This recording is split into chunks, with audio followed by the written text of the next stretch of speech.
digital content creators. They function as educators, reviewers, satirists, entertainers, musicians and influencers. ये सही मायने में sir Bharat के ग्रास रूट कम्युनिकेटर बन गए हैं और इनका यूट्यूब चैनल हो या इंस्टाग्राम पेज हो, ये इनके लिए सोर्स ऑफ एंटरटेनमेंट नहीं बल्कि इनकी सोर्स ऑफ इनकम है, इनका एसेट है, it is the fruit of their hard work. But एक चीज़ से ये सब परेशान हैं और उस मुद्दे को आज मैं सदन में उठाना चाहूँगा, that is the issue of fair use and arbitrary copyright strikes by digital platforms.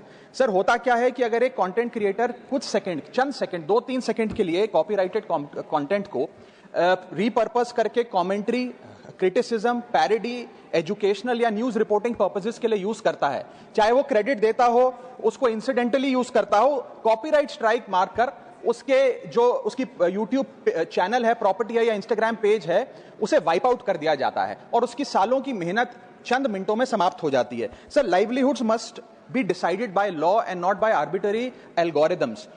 Sir, this by no means that one is against copyright holders. उनके हार्डवर्क और ओरिजिनलिटी को रिस्पेक्ट करने की जरूरत है, लेकिन यह समझने की जरूरत है that fair use is not piracy. Fair use where sometimes the purpose of using this content is incidental or transformative must not tantamount to wiping out somebody's hard work. Sir, because innovation cannot grow in fear and creativity cannot survive under threat.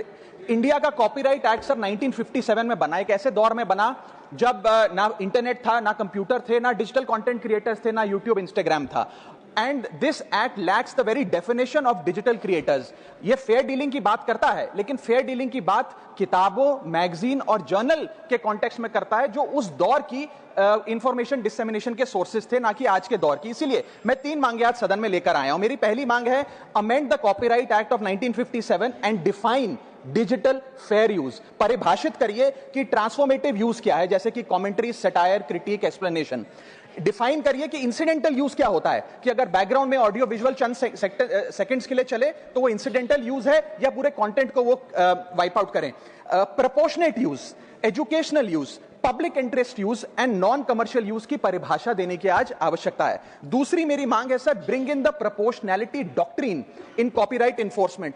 कि background में मान लीजिए कुछ second के लिए कोई video और sound चला, उसका यह मतलब नहीं होना चाहिए कि कंटेंट क्रिएटर की सालों की मेहनत कुछ चंद सेकंड्स में समाप्त हो जाए. My third demand sir is that mandatory due process before take down.